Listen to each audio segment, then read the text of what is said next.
신약성경 빌립보서 3장 7절부터 14절까지 말씀 합독하시겠습니다. 그러나 무엇이든지 내게 유익하던 것을 내가 그리스도를 위하여 다 해로 여길 뿐더러 또한 모든 것을 해로 여김은 내 주 그리스도 예수를 아는 지식이 가장 고상하기 때문이라. 내가 그를 위하여 모든 것을 잃어버리고 배설물로 여김은 그리스도를 얻고 그 안에서 발견되려 함이니 내가 가진 의는 율법에서 난 것이 아니요 오직 그리스도를 믿음으로 말미암은 것이니 곧 믿음으로 하나님께로부터 난 의라. 내가 그리스도와 그 부활의 권능과 그 고난의 참여함을 알고자 하여 그의 죽으심을 본받아 어떻게 해서든지 죽은 자 가운데서 부활에 이르려 하노니 내가 이미 얻었다 함도 아니요 온전히 이루었다 함도 아니라 오직 내가 그리스도 예수께 잡힌 바 된 그것을 잡으려고 달려가노라. 형제들아, 나는 아직 내가 잡은 줄로 여기지 아니하고 오직 한 일, 즉 뒤에 있는 것은 잊어버리고 앞에 있는 것을 잡으려고 표대를 향하여 그리스도 예수 안에서 하나님이 위에서 부르신 부름의 상을 위하여 달려가노라. 아멘. 오늘 이 새벽에는 기도 수첩 말씀을 가지고 오늘의 새 틀이라는 제목으로 함께 말씀의 은혜를 나누길 원합니다.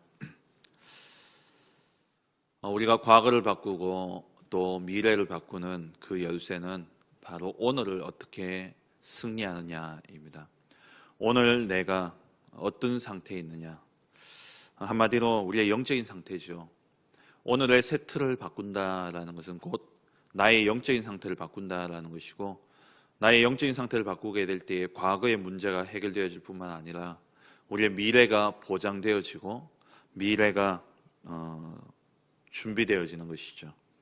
그래서 가장 중요한 것은, 오늘의 가장 중요한 틀이라면 그것은 바로 오늘의 새 틀을 이룬다 할 때에 그것은 나의 영적인 상태를 바르게 하는 것을 의미합니다. 하나님께서는 우리에게 은혜를 베풀어 주셨죠.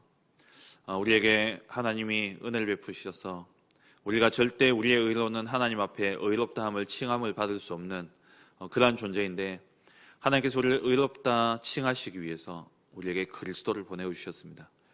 구약을 통해서 우리에게 그리스도를 보내주시겠다 약속하셨고, 또 신약을 통해서 그리스도가 오셨음을 우리에게 말씀하고 있는 것이죠. 창세기 3장 15절에 여자의 후손이 와서 뱀의 머리를 상하게 하겠다 약속하신 그 약속이 우리가 예수 그리스도를 믿음으로 말미암아 하나님의 은혜로 말미암아 에베소서 2장 8절 말씀처럼 그 은혜에 의하여 믿음으로 말미암아 우리가 구원을 얻게 되어졌습니다.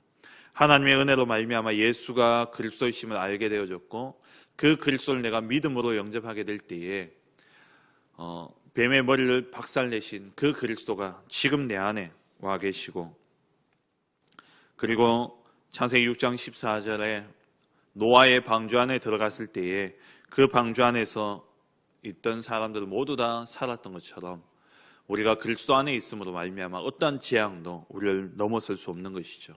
어제 수요 예배 때 말씀드렸던 것처럼 그리스도 그 유월절 어린 양의 피를 바르게 될 때에 죽음의 재앙이 들어오지 못하고 넘어가는 역사가 일어나게 됩니다. 노아의 방주 대신 그리스도를 우리의 마음속에 영접하고 있기 때문에 어떤 재앙도 우리를 넘어설 수 없고요. 출애굽기 3장 18절에 그 피를 바르는 날 예수 그리스도의 피로 말미암아 우리가 참된 해방을 얻게 되어지고, 이사야 7장 14절에 사단의 노예로 있던 우리가 그리스도를 믿음으로 말미암아 노예에서 해방되어지군, 그리고 마태복음 16장 16절 말씀처럼 속국되어져 있는 상태에서 그리스도 고백을 통해서 우리가 해방되어지는 그러한 축복을 우리가 이미 받았다라는 겁니다. 고린도후서 5장 17절 말씀처럼 우리가 새로운 피조물로 하나님 앞에 지음받았기 때문에 이전 것은 다 지나갔고 새로운 피조물이 되어졌어요. 그래서 우리는 날마다 새로운 틀을 갖춰야 되는데, 그게 어제 말씀드린 것처럼 우리가 오늘 그리스도를 영접했다고 끝나는 것이 아니라 매일 새로운 은혜 속에 있어야 되는 것이죠. 우리의 영적인 상태, 날마다 그리스도를 고백하고 날마다 그리스도 안에서 충만케 되어지는, 그것이 우리가 갖춰야 될 새 틀인 것입니다. 그리고 우리가 부모된 자로서 또 지도자로서 조부모된 자로서 우리가 자녀를 양육함에 또 후대를 양육하고 제자를 양육함에 있어서 중요한 것이 뭐냐? 바로 우리의 영적인 상태입니다. 창세기 37장 11절에 보면은 요셉이 꿈 이야기를 하게 될 때에 야곱이 창세기 37장 11절에 보면은 요셉이 꿈 이야기를 하게 될 때에 야곱이 그 담겨 있어야 됩니다. 출애굽기 2장에 보면은 요게벳은 그 어려운 상황 속에서도 자녀를 언약으로 양육하고 그 모세에게 창세기에 관련한 그러한 하나님의 역사와 하나님의 언약을 정확하게 이 요게벳이 모세에게 전달했죠.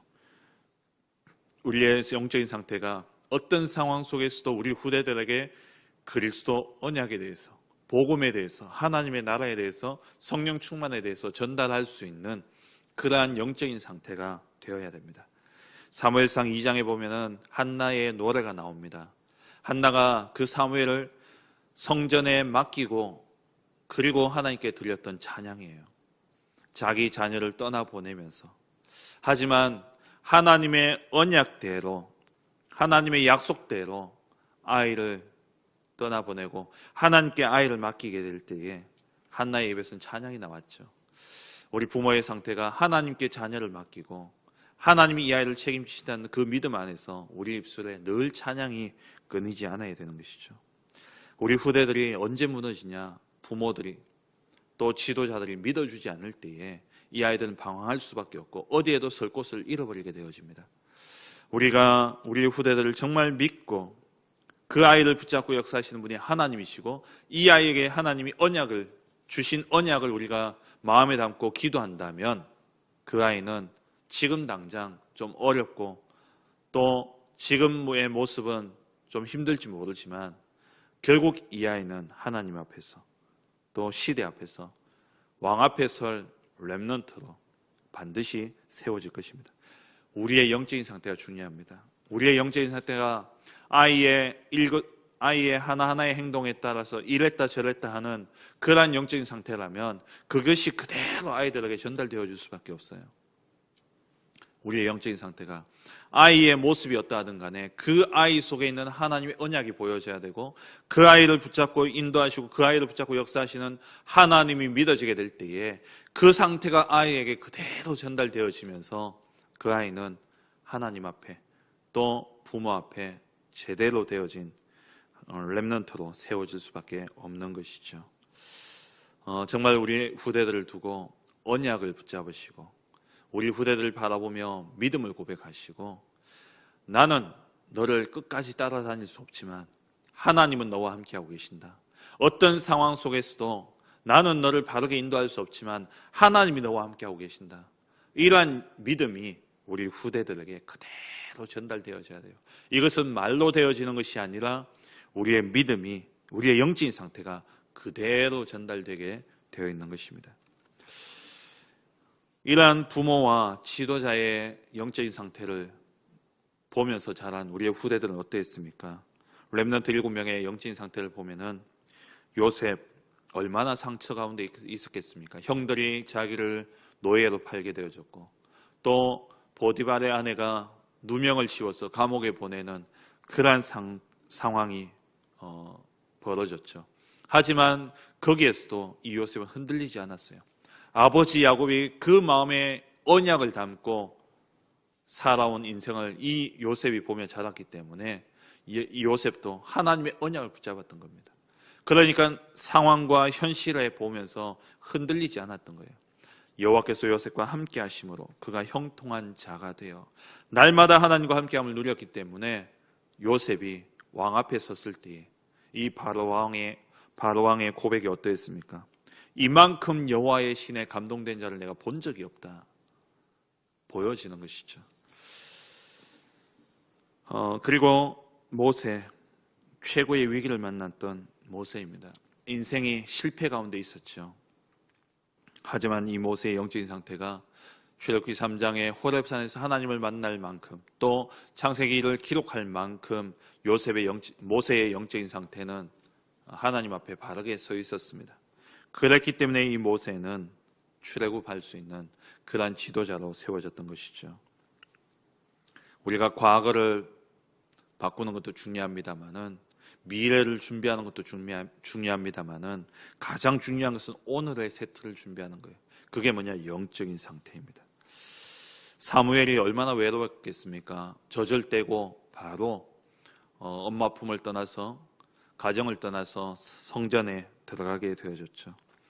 근데 이 사무엘이 그 외로움 가운데서도 흔들리지 아니하고, 어머니가 붙잡았던 그 나실인의 언약을 그대로 붙잡고, 성전에서 그 성소의 불이 꺼지지 않도록 사무엘이 그 성전을 지키면서 언약궤 곁에 있었습니다. 그때 하나님의 음성을 듣게 되어지고, 그 이후에 사무엘상 3장 19절에 사무엘이 말하는 것이 하나도 땅에 떨어지지 아니하였다 말씀하고 있죠.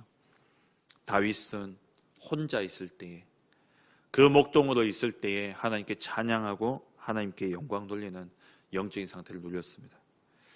엘리사 다 우상 숭배하고, 또 선지자들은 전부 다 뭐하고 있냐? 이익을 따라서 어느 한 곳을 차지하려고 베델, 여리고, 길갈 여기를 쫓아가는데, 이 엘리사는 갑절의 영감을 얻으려고 엘리야를 쫓아갔죠. 그게 엘리사의 영적인 상태였습니다. 포로된 가운데, 속국되어져 있는 가운데 이사야, 바울이 올바른 영적인 상태를 가지고 누렸던 것입니다. 우리에게 오늘 중요한 것이 뭐냐? 오늘 우리가 갖춰야 될 세틀, 오늘 우리가 바꿔야 될 세틀이 뭐냐? 나의 영적인 상태를 바르게 하는 거예요. 그러면 이 영적인 상태를 바르게 한다, 우리의 영적인 상태를 바로 세우는 시작은 뭐냐? 오직 그리스도, 오직 하나님의 나라, 오직 성령 충만, 이 언약을 붙잡고 시작하는 겁니다. 오늘 본문을 기록했던 이 바울은 새 절기를 누구보다 잘 아는 그러한 바리새인이고 유대인이었습니다. 하지만 그 영적인 의미, 이 새 절기가 그리스도를 통해서 완전히 성취되어졌음을 알지 못했죠. 6월절의 언약, 예수 그리스도께서 갈보리 산에서 십자가에 죽으심으로 그 6월절 언약이 성취되어졌고, 오순절 마가다락방의 성령의 충만함으로 이루어졌고, 그리고 수장절 하나님의 나라, 사도행전 1장 3절에 감람산 언약을 통해서 이 언약이 다 성취되어졌습니다. 이 바울이 이 사도행전 1장 1절, 3절, 8절 그리스도 하나님의 나라 성령 충만의 언약을 붙잡고 시작했을 때에 최고의 영적인 상태를 누렸던 것이죠. 그 상태를 누렸기 때문에 오늘 본문의 고백을 바울이 할 수 있었던 것입니다. 그러면 정말 우리가 이 영적인 상태를 누리면 우리의 모습이 어떠하냐? 빌립보서 1장 9절 10절 말씀에 지극히 선한 것을 분별할 수 있습니다. 우리가 보통 남의 나쁜 점을 들으면 그냥 그 이야기를 그대로 받아들이죠. 근데 성공한 사람들, 또 지혜로운 사람은요, 남의 이야기를 그냥 그대로 받아들이는 것이 아니라 상식적으로 판단하게 되어 있습니다. 하지만 전도자인 우리들은 하나님과 소통하고 하나님과 함께하는 138의 언약을 붙잡고 영적인 상태를 바르게 한다면 우리는 상식 이상의 것을 생각하게 되어지는 것이죠. 영적인 상태가 좋지 않은 사람은요, 어떤 이야기를 들으면, 남의 나쁜 점을 들으면 그것을 배로 불려서 이야기를 합니다. 하지만 올바른 영적인 상태 속에 있는 사람은 쉽게 그 일을 판단하지 않는다라는 것이죠. 왜냐하면 그 모든 이야기들, 그 모든 상황들, 어제 말씀드린 것처럼, 어제 수요예배 때 말씀드린 것처럼 그 모든 상황들 속에 주권자는 누구냐? 하나님이시기 때문에, 하나님이 왜 저 사람을 통해서 내게 이 이야기를 듣게 하셨을까? 하나님이 왜 내게 이 문제를 주셨을까? 조금만 질문하고 들어간다면, 나의 영적인 상태를 바르게 한다면 지극히 선한 것을 분별할 수 있는 그러한 지혜가 우리에게 임하게 되어지는 것이죠. 토레이라는 학자가 이렇게 이야기했어요. 어떤 사람이 사고가 나서 가족이 모두 죽게 되어졌습니다. 그런 가운데 자녀만 남았어요. 그때 이분이 설교하시면서 여러분이 이때 하나님을 원망할 수도 있지만 하나님을 경외할 수도 있다라고 이야기했어요. 우리가 어떤 상황과 문제를 당했을 때 쉽게 그 문제를 판단하고 그게 빠져 들어가는 것이 아니라 그 문제 속에 하나님이 왜 이 문제를 주셨을까? 조금만 질문한다면 지극히 선한 것을 분별할 수 있다라는 겁니다.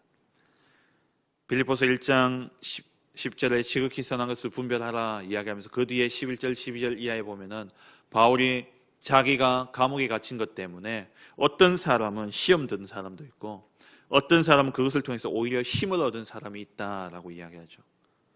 바울이 감옥에 갇혔는데 어떻게 전도자인 바울이 감옥에 갇혀 있냐? 그것 때문에 시험 든 사람도 있지만 오히려 그것 때문에 더욱더 복음의 진보가 이루어졌다라고 이야기를 합니다. 우리가 그냥 쉽게 어떤 것을 판단하는 것이 아니라 올바른 영적인 상태를 가지고 지극히 선한 것을 분별할 수 있어야 됩니다. 나의 영적인 상태가 어떠하냐? 그 자세를 살펴보는 것이 바로 지극히 선한 것을 분별할 수 있는 지혜가 있냐 없냐예요. 그리고 우리가 살다 보면 고난당할 수 있고 또 세상 속에서 사람들에게 무시당할 수 있고 오해받을 때도 있습니다. 그러면요 꼭 시험 들고 삐지고 이래요. 그게 아니죠. 빌립보서 2장 6절 11절에 그리스도 예수의 마음을 본받으라 이야기를 하죠. 너희 안에 이 마음을 품으라 곧 그리스도 예수의 마음이니 하나님이신 그분이 이 땅에 인간으로 오셨고 그 하나님이 종의 형체를 가지사 사람과 같이 되어주셔서 어떻게 되셨습니까? 죽기까지 복종하시는데 온갖 세상의 사람들 창조주이신 그분이 피조물들에게 조롱을 당하고 희롱을 당하고 그러면서 심지어 피조물에게 의해서 이 조물주가 죽임을 당하는 그러한 일이 일어나게 되어집니다. 하지만 죽기까지 복종하신 이 예수님께서 하나님이 그리스도를 높이시사 모든 이름 위에 뛰어난 이름을 주시고 그리고 모든 무릎이 그 이름 앞에 무릎 꿇을 수밖에 없는 하나님이 높이시는 은혜를 주셨다는 거예요. 우리가 오해받을 때도 있고 무시당할 때도 있습니다. 고난당할 때도 있어요. 거기에 매여서 우리가 또 좌절하고 낭망하는 것이 아니라 그와 상관없이 우리가 오직 그리스도, 오직 하나님 나라, 오직 성령 충만을 붙잡고 기도 속에 들어가고 집중 속에 들어간다면 그 속에서 하나님이 우리를 높이시고 하나님이 모든 오해를 푸시는 역사가 일어나게 되는 겁니다. 하나님이 나를 아시고 내가 나를 아는데 내가 잘못한 것이 없다면 우리가 열받을 일이 없어요. 하나님이 분명히 아시는데도 그렇게 오해하게 하셨고 그렇게 누명을 쓰고 감옥에 가게 하셨다면 그 속에 하나님은 평안이요 희망과 미래를 주기 위한 계획이 있다라는 겁니다. 그리고 우리의 상태가 어떠냐? 빌립보서 오늘 읽었던 말씀처럼 이 바울의 영적인 상태는 자기의 배경과 출신, 자기의 자랑할 모든 것들을 배설물로 여겼습니다. 그러면서 그리스도를 가장 고상한 것으로 여겼고 그리고 이 바울은 세상의 명예를 쫓아간 것이 아니라 내가 그리스도 안에서 발견되길 원한다라고 이야기하죠. 그리고 내가 이미 얻었다함도 아니고 이미 이루었다함도 아니라 오직 그리스도 예수께 잡힌 바 된 그것을 내가 잡으려고 달려간다라고 이야기합니다. 우리의 시민권은 하늘에 있다. 올바른 영적인 상태를 가진 자는 땅의 것을 추구하지 않고 하늘의 것을 바라보고 영적인 것을 바라보고 나아가는 것이죠. 그렇게 되어지게 될 때 빌립보서 4장 13절에 내게 능력 주시는 자 안에서 내가 모든 것을 할 수 있고 빌립보서 4장 19절에 우리가 때로는 모자라고 부족할지 모르지만 하나님께서 우리의 모든 쓸 것을 풍성한 대로 채우신다 약속하셨습니다. 영적인 것을 추구하고 우리의 영적인 상태를 바로 세우면 모든 것은 따라오게 되어 있어요. 요한삼서 1장 2절에 내 영혼이 잘된 같이 범사에 잘되고 내가 강건하기를 원하노라. 우리의 영혼이 잘 되어지면 다른 모든 것은 따라오게 되어 있는 것이죠. 그렇다면 우리가 영적인 상태를 바르게 해야 될 텐데 어떻게 하는 것이 바르게 하는 것이냐? 영적 상태를 바르게 하는 방향은 뭐냐? 한마디로 성령 인도 받으면 됩니다. 성령 인도 받는 것이 우리의 영적인 상태의 방향입니다. 사도행전 사도행전의 역사가 일어나기 전에 사도행전 2장에 오순절 마가다락방에 성령의 충만한 역사를 체험했죠. 그로 인해서 사도행전적인 역사가 일어났습니다. 바울의 1차 전도 여행은 언제 시작되어졌습니까? 사도행전 13장 1절에서 4절에 성령의 인도받으려고 금식하며 기도하는 가운데 선지자로 따로 세울 때에, 그때에 바울의 1차 전도 여행은 사실 성공이 보장되어졌던 것입니다. 2차 전도 여행을 떠날 때는 사도행전 16장 6절에서 10절에 드로아에서 아시아로 가려고 하는 그 길이 막히게 될 때에 성령의 인도하심을 받고 마게도냐로 가게 되어졌죠. 가서 어떻게 하느냐가 아니라 시작부터 하나님의 계획이 있는 그곳으로 인도받아 가니까 하나님이 역사하시는 겁니다. 바울이 성령의 인도를 받아 마게도냐로 들어갔을 때에 빌립보 교회가 세워졌고 데살로니가 교회가 세워졌고 고린도 교회가 세워졌던 것이죠. 그리고 3차 전도여행, 마지막 3차 전도여행을 갈 때는 어땠습니까? 사도행전 19장 1절 7절에 에베소에 어마어마한 역사가 일어났는데 에베소에 우상신을 만드는 자들이 다 죽게 돌아오고 마술을 하던 자들이 죽게 돌아오고 그리고 아시아에 사는 모든 자들이 이 복음을 듣게 되어진 역사가 언제 시작되어졌냐? 사도행전 19장 1절에서 7절에 12명의 제자들이 성령의 충만함을 체험하게 되어졌을 때에 이러한 역사가 일어나게 되어진 것입니다. 우리가 138의 언약을 붙잡고 그리스도 하나님의 나라 성령 충만의 언약을 붙잡고 깊이 기도하며 하나님의 인도하심을, 성령의 인도를 받을 그러한 영적인 상태가 되어진다면 현실의 어떤 오해나 또 고난이나 무시를 당하거나 또 세상 사람들의 그러한 이야기들에게 쉽게 흔들리지 않아요. 지극히 선한 것을 분별할 수 있고 하나님이 나를 지키시고 하나님이 나를 축복하시는 그 응답을 우리가 누리게 되어지는 것이죠. 말씀을 맺겠습니다. 우리가 오늘의 새틀 나의 영적인 상태를 바르게 한다면 그리스도 하나님의 나라 성령의 충만한 언약을 붙잡고 깊은 기도 속에 들어가 하나님과 소통되어지는 그러한 영적인 상태를 누리게 된다면 우리는 싸우지 않고 승리하게 되어 있고 경쟁하지 않고 성공할 뿐만 아니라 사람들을 속이고 이익을 취하는 것이 아니라 속이지 않는데도 불구하고 빛의 경제를 회복하게 되어지는 것입니다. 우리가 세상에 가든지 교회에 가든지 갈등할 일들이 많죠. 속지 마시기 바랍니다. 나의 영적인 상태를 누리고 있으면 사단이 무릎 꿇게 되어 있어요. 내가 이 영적인 상태를 누리지 못하면은 사단에게 내가 장악되어지고 사단에게 내가 속아 무너지게 됩니다. 반대로 내가 그리스도 하나님의 나라 성령 충만의 언약을 붙잡고 나의 영적인 상태를 바르게 한다면 사단은 무릎 꿇게 되어 있는 것이죠. 교회의 부흥도 마찬가지고 내 직장에서의 내가 하고 있는 일들도 마찬가지입니다. 그리고 가정에서의 나의 모습도 마찬가지입니다. 모든 것은 내 영적인 상태와 관계되어 있습니다. 나의 오늘 내가 영적인 상태를 바로 세운다면 나의 과거는 축복의 발판이 되어질 것이고 미래는 보장되어지는 것입니다. 예틀을 벗어버리고 오늘도 하나님께 기도함으로 말미암아 그리스도 하나님 나라 성령 충만의 언약 붙잡고 깊은 기도 속에 들어감으로 말미암아 나의 영적인 상태가 바르게 되어져 정말 현장을 살리는 그러한 전도자들로 서시길 주의 이름으로 축원합니다. 함께 기도하겠습니다. 하나님, 오늘 하루도 하나님께 집중함으로 말미암아 영적인 상태를 바르게 하여 나의 과거, 오늘, 미래 모든 것이 축복으로 바뀌어지는 은혜 누리게 하여 주옵소서. 기도하시고 또 이번 주신 강단의 말씀을 붙잡고 우리가 다 주의 백성이니이다. 하나님 우리를 구별하여서 중요한 사람으로 부르셨어요.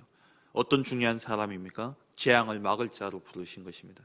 그래서 우리가 시대와 민족을 두고 또 지금 당하고 있는 이러한 고통을 두고 우리가 국가를 위해서 이 민족을 위해서 우리가 함께 기도해야 되겠습니다.